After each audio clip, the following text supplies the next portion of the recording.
হিংসা রাজনীতি আমি কখনোই করি না, এটা পছন্দও করি না। বিগত সময়েও 2001 যখন বিএনপি সরকার ছিল, আমি থানা বিএনপি সভাপতি, বাট আমি কখনো কোনো মিথ্যা মামলা দেওয়া কাউকে হয়রানি করাচ্ছি। আপনারা জানেন আমি কিভাবে নির্যাতিত হয়েছি, আমার নেতাকর্মীরা গত 17 বছর আমার উপরে প্রায় 80টার উপর মামলা, 7 বার জেল খেটেছি, অনেক কষ্ট করেছি আমরা নেতাকর্মীরা। অতএব আগামী দিনে ইনশাল্লাহ সবাইকে নিয়ে আমরা একসাথে এগোতে চাই। 17 বছর সংগ্রাম করে, আন্দোলন করে, অনেক রক্ত, অনেক চড়া মূল্য দিয়ে আমরা এই ভোটের অধিকার ফিরিয়ে এনেছি। এবং আমার বিশ্বাস ছিল আল্লাহর রহমতে যেদিন মানুষের ভোটের অধিকার ফিরে আসবে সেদিন আমাদের মতো রাজনৈতিক কর্মীদের মূল্যায়ন হবে।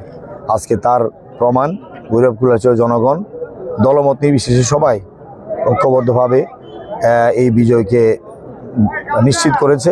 আমি মনে করি এই বিজয়টা আমার না, এটা এই কুলিয়ারচর ভৈরবের সর্বস্তরের জনগণের। বিএনপি সহ সকল অঙ্গসহ নেতাকর্মীরা 17 বছর যেভাবে কষ্ট করেছে, সংগ্রাম করেছে, আন্দোলন করেছে, আমাকে তারা সবসময় উৎসাহ দিয়েছে, আমার পাশে থেকেছে, আমি তাদেরকে ধন্যবাদ জানাই। আমার কুলিয়ারচর ভৈরবের আমি স্মরণ করছি হাসিন আলীকে, আমি স্মরণ করছি বিল্লালকে, রেফায়েতকে, আশিককে, যারা রক্ত দিয়ে আমাদের এই ভোটের অধিকার নিশ্চিত করেছে। ইনশাল্লাহ এই 4 জনের কথা আমি বললাম, এছাড়াও সারা দেশে অসংখ্য আমাদের শহীদ সহকর্মী বা অন্যান্য পেশাজীবী শ্রমজীবী সাধারণ মানুষও নিহত হয়েছে এই স্বৈরাচার বিরুদ্ধে আন্দোলন করতে গিয়ে। প্রত্যেকের রুহের মাগফিরাত কামনা করি। ইনশাল্লাহ এই সমস্ত নিহত পরিবার, শহীদ পরিবারের পাশে যেমন আমরা দাঁড়াবো, যারা অঙ্গহানি, যারা অসুস্থ হয়েছে, আহত হয়েছে, তাদেরও ইনশাল্লাহ আমরা পুনর্বাসন করব। মোট কথা আমরা একটা মানবিক সমাজ ব্যবস্থা গড়ে তুলতে চাই এবং সকলের মত প্রকাশের স্বাধীনতা সহ আমরা এই এলাকার মানুষের উন্নয়নে কাজ করতে চাই।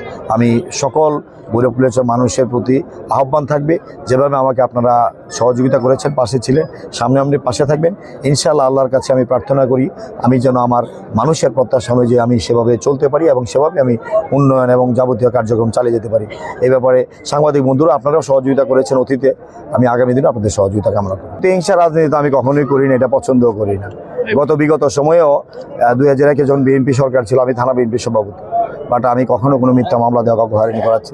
আপনারা জানেন আমি কিভাবে নির্যাতিত হয়েছি, আমার নেতাকর্মীরা গত 17 বছর আমার উপরে প্রায় 80টার উপর মামলা, 7 বার জেল খেটেছি, অনেক কষ্ট করেছি আমরা নেতাকর্মীরা।